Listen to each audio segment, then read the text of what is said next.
I remember years ago in Nottingham when a student stood up and said to me, "There is too much of evil and suffering in this world, therefore there cannot be a God." And he was very irate about it, and I could tell he was passionate.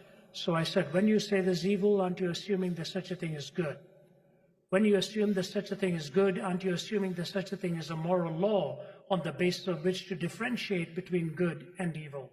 And if you're assuming such a thing as a moral law, you must posit a moral lawgiver, but that's whom you're trying to disprove and not prove. If there's no moral lawgiver, there's no moral law. If there's no moral law, there's no good. If there's no good, there's no evil. What is your question? And he looked at me and said, "What then am I asking you?" Now, here is the point. The top tier of this argument is where we run into the headwinds in a dialogue. Evil, good, moral law. Okay, they'll be willing to buy that triad. But why the fourth point, a moral lawgiver? And the answer to that is very straightforward, because every time you raise the question of evil, it is either raised by a person or about a person. Every time the question of evil, I don't think polar bears go on a hunt and then come back and say, I did something pretty bad. I got a hold of 3 seals today, and one of them was just a little one. I shouldn't have. No, they don't. Their instinct is to slaughter and kill. We as human beings will raise the question of evil and injustice. And the reason is we are assuming intrinsic worth either by the questioner or about the person that they're raising the question. And you cannot afford the luxury of intrinsic worth in a naturalistic framework. There has to be a theistic framework in which to assume intrinsic worth for essential worth for every individual.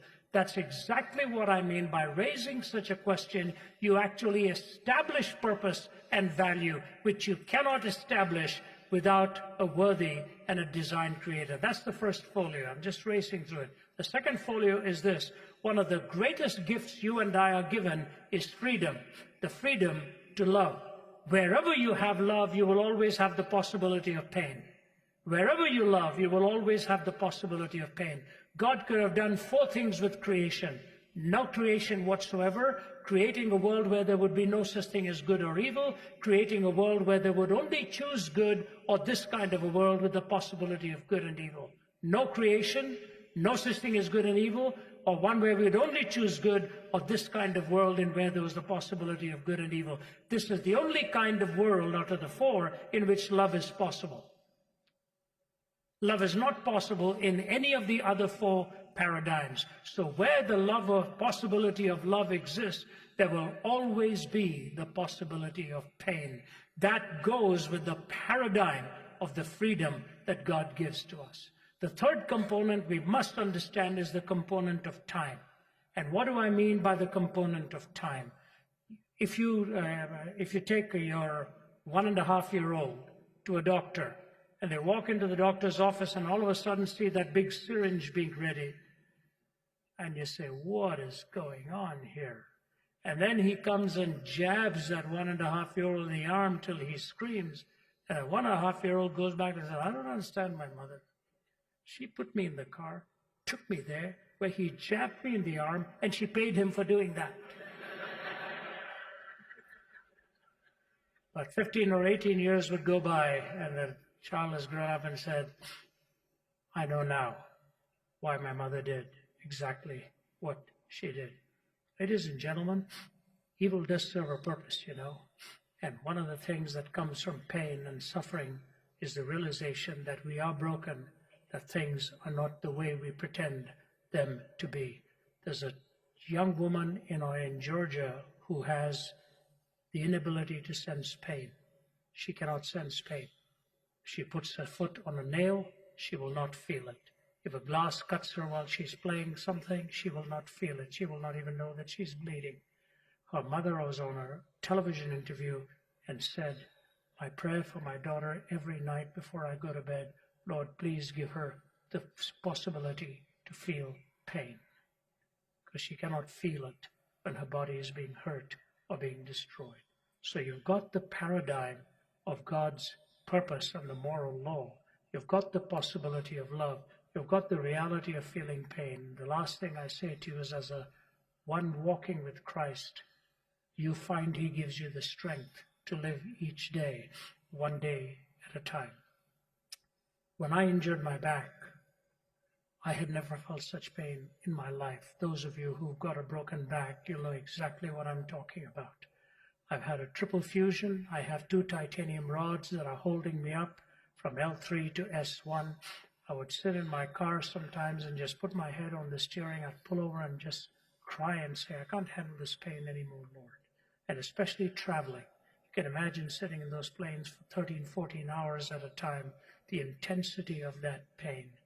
But what I have learned through my 2 weaknesses in the flesh, a broken back and a weak voice, 2 things that I need for travel and to speak. I never wake up any morning but that I get on my knees and thank him for giving me the strength to stand up and giving me the voice to be able to go and proclaim. So that's the 4th folio. Annie Johnston Flint, who was orphaned, incontinent, blind, rheumatoid arthritis, lived on diapers most of her life, wrote, He giveth more grace when the burdens grow greater. He sendeth more strength when the labors increase. To added affliction, he addeth his mercy. To multiplied trials, his multiplied peace. When we have exhausted our store of endurance, when our strength has failed ere the day is half done, when we reach the end of our hoarded resources, our Father's full giving has only begun. His love has no limit, his grace has no measure, his power has no boundaries known unto men. For out of his infinite riches in Jesus, he giveth and giveth and giveth again. This God gives you strength and sustains you. He justifies the question. He gives you the privilege of love. He tells you that eternity and time is a necessary component for explaining any pain. And he tells you for the time now, he gives you the sustaining strength to walk one day at a time, to live for him. And when you see him face to face, I can assure you, you will have no questions about pain and suffering.